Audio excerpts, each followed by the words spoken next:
That grass-fed label on your steak, it might not mean what you think. In fact, most meat labels are pretty confusing. So today, I'll show you 3 simple ways to spot the real deal. You'll save money and you may even support better farming. So let's decode those tricky labels together.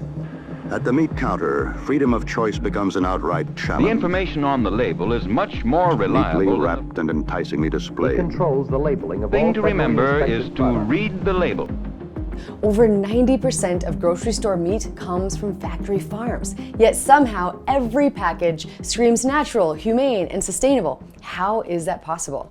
Well, the meat industry has mastered the art of misleading meat labels. So the next few minutes, I'm going to share 10 of the most confusing meat labels. But more importantly, I'll show you exactly what to look for instead. So stick with me because what I found about organic and grass-fed labels was quite a surprise.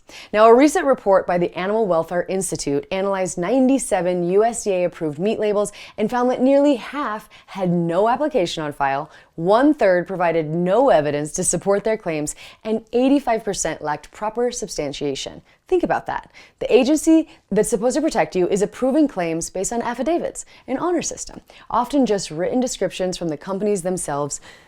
No inspections and no verification. Now, several senators actually wrote to the USDA begging them to do better. But sadly, there are still many loopholes, which is why in 2017, over 10 billion animals were factory farmed in the United States. You know how many weren't? 40 million. That's a 250 to 1 ratio of factory farmed meat to non-factory farmed meat. Now let that sink in. Now I know what you're thinking, but Dr. Smith, I buy grass-fed. I'm supporting better farming. Well, here are some of the labels I think you need to know about. First is grass-fed.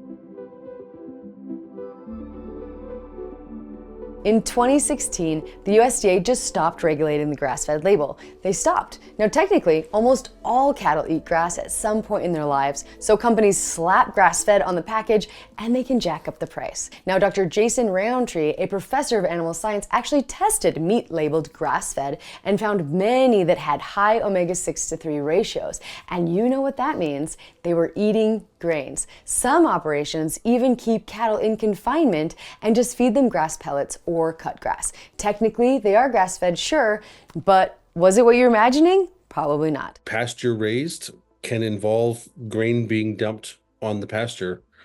Like, as long as the cows are on a pasture, the grass can be 2 inches tall and they can dump the grain on the ground, and then the cows are eating grain, even though they're technically in the pasture, but it's marketed as pasture finished. And so you don't really know that's what's going on. And I think a lot of labels are disingenuous.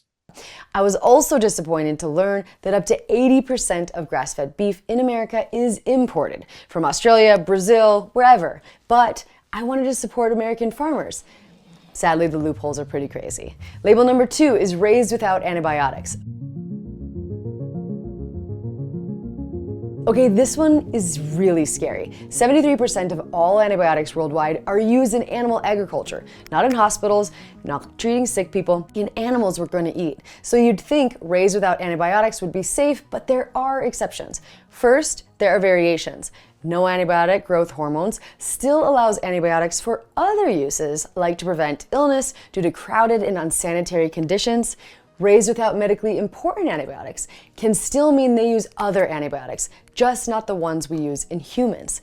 But even with the strictest no antibiotics ever label, researchers from George Washington University tested 669 cattle in the USDA's own no antibiotics ever program and found that 15% tested positive for antibiotics. 26% in another high welfare program also had antibiotics. And here's why this matters to you.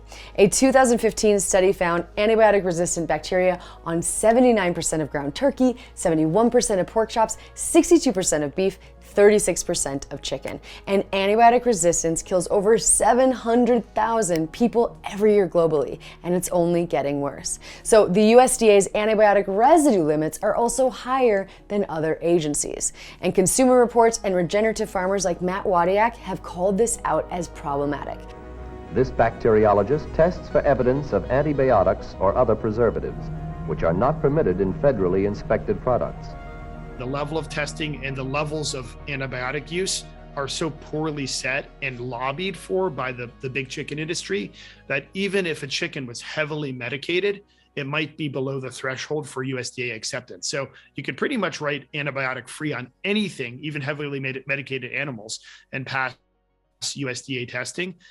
Moms across America tested fast food meat and found veterinary antibiotics and compounds called ionophores that shouldn't be there. And this isn't just misleading, it's actually dangerous. While human antibiotics might not be used as much as they were in poultry, which is true, they're using animal antibiotics called ionophores predominantly. And ionophores are essentially antimicrobials that can create pathogen resistance and create health issues. And we know now that there are bacterial strains in chicken that can pass to people. And when you are handling the wrong kinds of chicken at home, you can develop antibiotic resistance when you touch that food.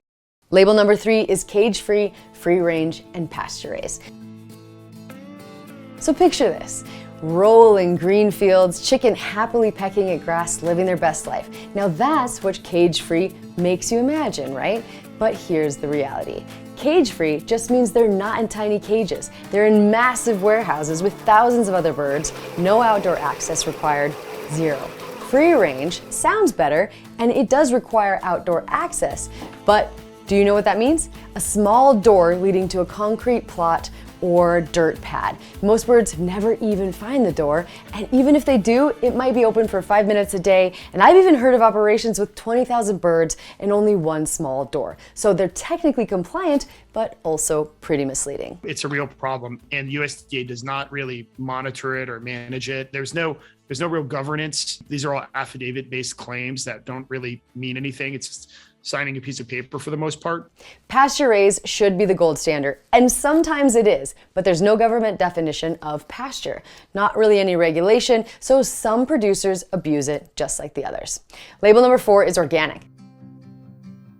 So look, organic is better than conventional in so many ways. There's third-party inspections, that's huge, no antibiotics or growth hormones, no GMO feed, no synthetic fertilizers, but even the founder of the Bionutrient Institute, Dan Kittredge, points out its shortcomings. I watched my parents write some of the first organic standards in the country in the 80s. 2 years later, the government said, and now we're going to take it over and own it. And then the companies came in, and now what it used to mean and what it means are two different things. Pigs don't have to be outside. Chickens don't have to be outside. Like cows don't have to eat grass.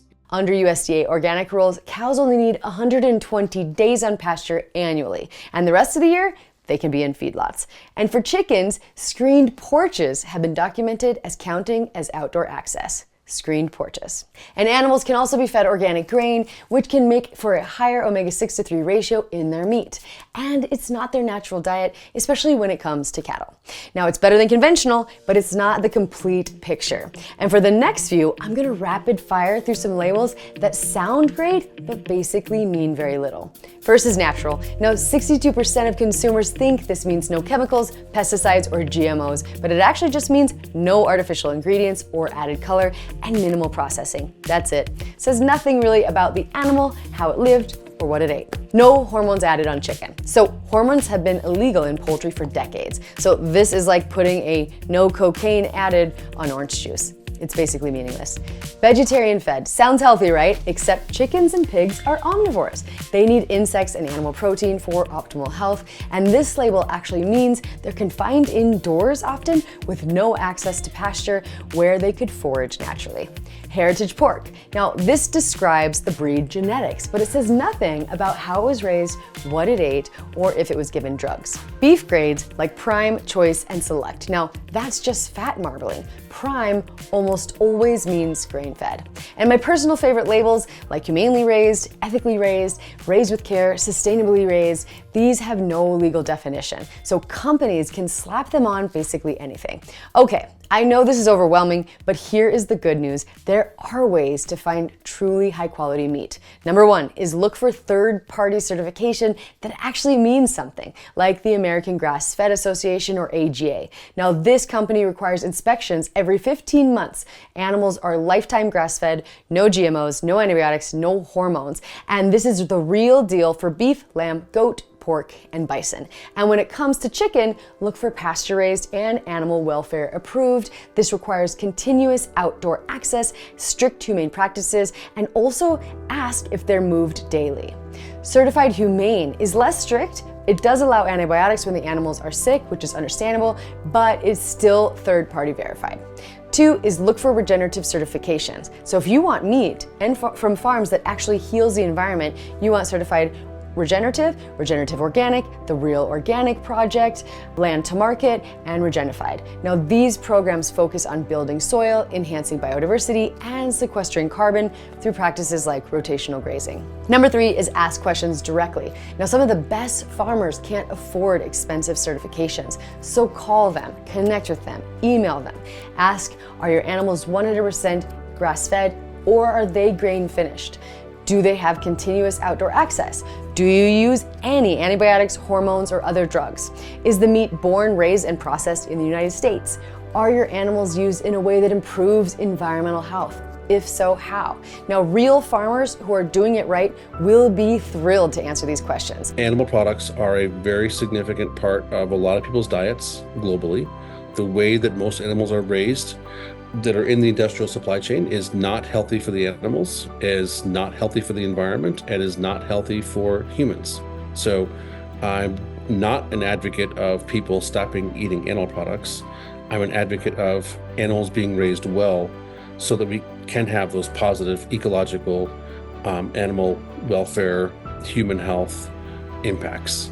And every time we buy meat, we are casting a vote. We're voting for the food system we're willing to tolerate.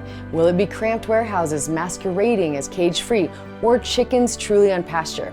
Will it be imported grain-fed beef with misleading labels, or truly grass-fed beef from American family farmers restoring the land? Your choices impact animal welfare, your health and your family's health, antibiotic resistance, the environment, and which farmers and farming practices survive. It's about the 3 choices you have on the shelf. And if we can facilitate that empowerment where people can have honest understandings of which one's better, which one's worse, and they choose the better ones, then that's going to incentivize farmers to focus on building soil, which is going to reverse climate change, which is going to reverse chronic disease, which is going to create a dynamic where we don't need agribusiness. Look, I get it. This is frustrating, but now you know, and you can't unsee this, and knowledge is power. So start small. Pick one certification to look for on the next shopping trip, pick one animal product to focus on, and find one local farm or meat delivery service to ask questions. Every choice you make creates the world your children will inherit. And many people in the meat industry are counting on you to stay confused and overwhelmed, so prove them wrong. And if this opened your eyes, share it with someone who needs to see it and hear it. Drop a comment telling me which label shocks you most, and hit subscribe because I'm gonna keep shining light on the truths that are gonna make us healthier. Thanks for watching.